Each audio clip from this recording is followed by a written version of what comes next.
Friends, आईएसपीसीएस के study platform पे आप सभी का एक बार फिर से स्वागत है। तो जैसे कि आप सभी को मालूम है कि इस प्लेटफॉर्म पे ज्योग्राफी की क्लास स्टार्ट हुई है, जिसमें हम लोगों ने कुछ चैप्टर्स कर लिए हैं और जो हम लोगों का चैप्टर चल रहा है वो है भारत के भू आकृतिक प्रदेश।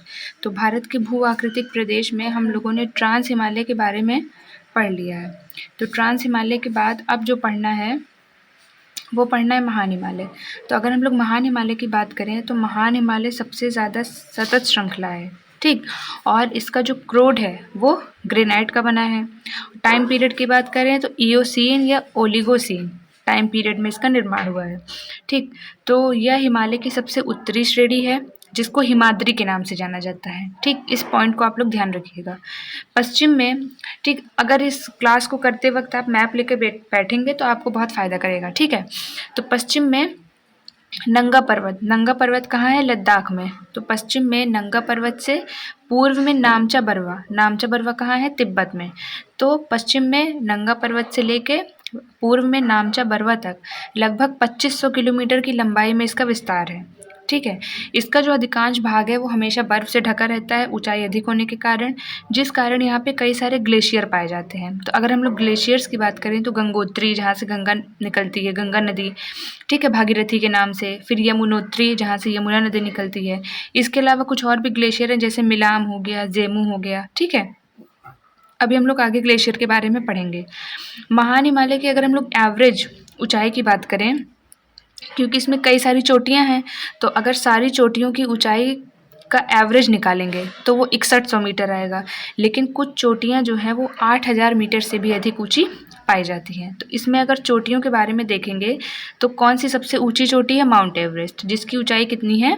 8848। उसके बाद दूसरे नंबर पे है केटू। देखिए मैंने यहाँ सीक्वेंस लिख दिया है। सबसे ऊंची चोटी है माउंट एवरेस्ट, फिर है केटू, ठीक है, जिसको गार्डविन आस्टिन कहा जाता है, फिर है कंचनजंगा, फिर मकालू, फिर धौलागिरी, ठीक। तो यहाँ और भी सारी चोटियों के बारे में दिया गया है, लेकिन आपको अभी इनका जब हम लोग सीक्वेंस पढ़ेंगे ना, पश्चिम से पूर्व और पूर्व से पश्चिम, इन सारी चोटियों का, वो ज़्यादा इंपॉर्टेंट है। ऊंचाई में आप सिर्फ 3 याद रख सकते हैं, एक माउंट एवरेस्ट, एक केटू और एक कंचनजंगा, ठीक। तो अगर भारत में अगर बात करें कि भारत की, क्योंकि जो माउंट एवरेस्ट है उसका विस्तार और भी जगह पे है, तो अगर हम लोग भारत की सिर्फ बात करेंगे कि भारत की सबसे ऊंची चोटी कौन सी है, तो वो है केटू। कहाँ पर है? लद्दाख में, ठीक। इसके अलावा दूसरी है कंचनजंगा और तीसरी है नंदा देवी, ठीक। नंदा देवी उत्तराखंड में है। अब आगे चलते हैं। इस श्रेणी की ऊंचाई अधिक होने के कारण ये जो महान हिमालय है, इसकी ऊंचाई बहुत अधिक है, तो यहाँ पे दर्रों का बहुत अच्छा विकास नहीं हो पाया है, ठीक है। यहाँ पर जो दर्रे हैं वो 2500 मीटर से भी अधिक, जो भी दर्रे पाए जाते हैं वो 2500 मीटर से अधिक हैं, लेकिन बहुत ज़्यादा अच्छा उनका विकास नहीं हो पाया है, ठीक। अभी हम लोगों ने देखा इसकी सबसे ऊंची चोटी माउंट एवरेस्ट थी।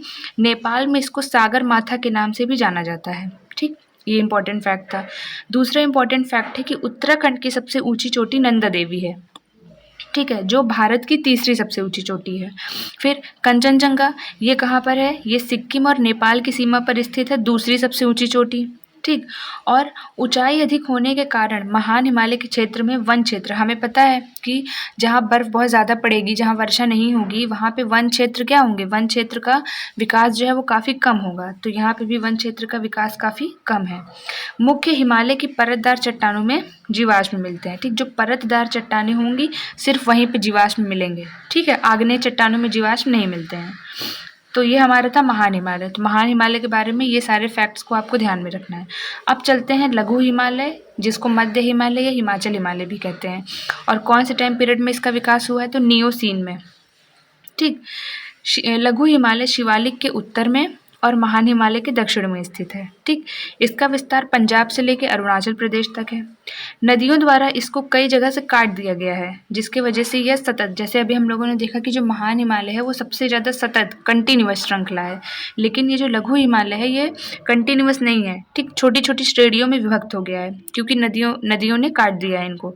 तो जम्मू कश्मीर में इस लघु हिमालय को पीर पांजाल के नाम से जाना जाता है। हिमाचल प्रदेश में धौलाधर, इन सब का नाम आपने सुना होगा ना, तो ये सब नाम किसके हैं? ये सब नाम हैं मध्य हिमालय के, ठीक। ये लघु हिमालय के। तो जम्मू कश्मीर में इसको पीर पांजाल, हिमाचल प्रदेश में धौलाधर, उत्तराखंड में मसूरी तथा नागटिब्बा, नेपाल में महाभारत और भूटान में इसको ब्लॉक माउंटेन के नाम से जाना जाता है। देखिए मैंने इसको हाईलाइट भी किया हुआ है क्योंकि इम्पॉर्टेंट है, इसको आप लोग याद कर लीजिएगा। फिर महान हिमालय और लघु हिमालय के बीच में कई घाटियाँ पाई जाती हैं, जैसे पीर पांजाल और महान हिमालय के बीच में अगर देखेंगे, पीर पांजाल कहाँ पर था? जम्मू कश्मीर में। तो जम्मू कश्मीर के पीर पांजाल और महान हिमालय के बीच में देखेंगे तो कश्मीर घाटी है, ठीक। फिर इसी प्रकार हिमाचल प्रदेश में क्या था? हिमाचल प्रदेश में था धौलाधर। तो धौलाधर और महान हिमालय के बीच में देखेंगे तो कुल्लू और कांगड़ा घाटी हिमाचल प्रदेश में है, इसका विकास हुआ है। वहीं नेपाल में क्या था? नेपाल में था महाभारत। तो महाभारत और महान हिमालय के बीच में जो घाटी है उसका नाम है काठमांडू घाटी। तो घाटियों को भी आपको ध्यान में रखना है, ठीक। फिर कश्मीर घाटी सरोवरीय मैदान का उदाहरण है, ठीक। वूलर झील के कारण कश्मीर घाटी से, हाँ, क्यों सरोवरीय मैदान का उदाहरण है? वूलर झील के कारण, ठीक है। वूलर झील के कारण यहाँ पे जो अवसाद वगैरह लाए जाते हैं उसलिए। कश्मीर घाटी से होकर झेलम नदी प्रवाहित होती है। ये वाला फैक्ट आपको ध्यान में रखना है कि झेलम नदी कौन सी घाटी से प्रवाहित होती है? तो कश्मीर घाटी से। और इसी झेलम नदी के तट पर श्रीनगर बसा हुआ है, ठीक है। कश्मीर घाटी में कुछ अलवणीय झीलें भी पाई जाती हैं, जैसे वूलर झील मीठे पानी की झील है, डल झील, ठीक। वूलर झील भारत की सबसे बड़ी मीठे पानी की झील है तथा झेलम नदी इसी वूलर झील से प्रवाहित होती है। तो 3 फैक्ट आपको याद रखना है झेलम नदी के बारे में कि जो झेलम नदी है वो वूलर झील से प्रवाहित होती है, और दूसरा 2 फैक्ट याद रखना है, और दूसरा है कि इसके तट पर श्रीनगर बसा हुआ है, ठीक। फिर लघु हिमालय का जो दक्षिणी वाला ढाल है वो खड़ा हुआ है, ठीक है, मतलब बहुत ऊंचा है, जबकि उत्तरी ढाल मंद और घने वनों से ढका हुआ है, ठीक है। फिर और बात कर लेते हैं हम लोग अभी लघु हिमालय के बारे में। 1500 मीटर से 2400 मीटर की ऊंचाई वाला क्षेत्र उष्ण और शीतोष्ण कटिबंधीय सदाबहार वनों का क्षेत्र है, ठीक, क्योंकि ज़्यादा ऊंचाई है नहीं, इसलिए यहाँ पे उष्ण और शीतोष्ण कटिबंधीय दोनों सदाबहार वन पाए जाते हैं। कुछ वनस्पतियाँ जैसे चीड़ हो गया, देवदार, पाइन, ओक इत्यादि। फिर 2400 से 3000 मीटर की जब ऊंचाई पे जाएंगे तो कोड़धारी वन, थोड़ा और ऊंचाई पे जाएंगे तो कोड़धारी वन पाए जाएंगे, जैसे स्प्रूस, सिल्वर, फर, ये सब, ठीक है। फिर ये जो पर्वत है इनके ढाल के सहारे यहाँ पर कई चारागाह क्षेत्र पाए जाते हैं, ठीक है, जिसको कश्मीर में मर्ग कहा जाता है। जैसे आपने सुना होगा सोनमर्ग, गुलमर्ग, ठीक। तो ये सब चारागाह क्षेत्र हैं, और उत्तराखंड में इन चारागाह क्षेत्रों को बुग्याल और पयाल कहा जाता है। ये वाला फैक्ट भी इम्पॉर्टेंट है, ठीक। लघु हिमालय में बहुत कम चोटियाँ हैं, ठीक है, जो साल भर बर्फ़ से ढकी होती हैं। जाड़ों में जब 3-4 महीने हैं वही वहाँ पे वो बर्फ़ गिरती है, ठीक है, जबकि गर्मी का जो मौसम है वो सुहावना होता है। इसके अलावा लघु हिमालय में समुद्री जीव जंतुओं के जीवाश्म भी मिले हैं। कश्मीर घाटी अभी हम लोगों ने देखा, वहाँ जो कश्मीर घाटी है वो करेवा के लिए प्रसिद्ध है, ठीक है। यहाँ करेवा क्या है? करेवा में जाफरान मतलब केसर की खेती की जाती है, ठीक।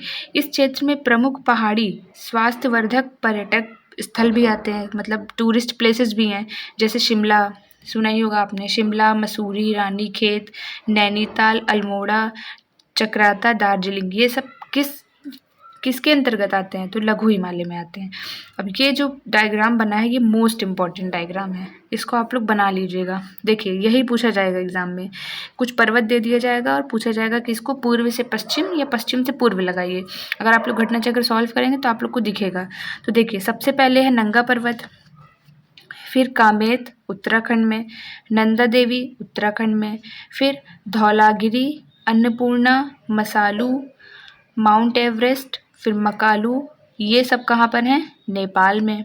फिर कंचनजंगा नेपाल और सिक्किम की सीमा पर है। फिर नामचा बरवा है, ठीक। तो ये पूरा आपको कैसे पूछा जाएगा?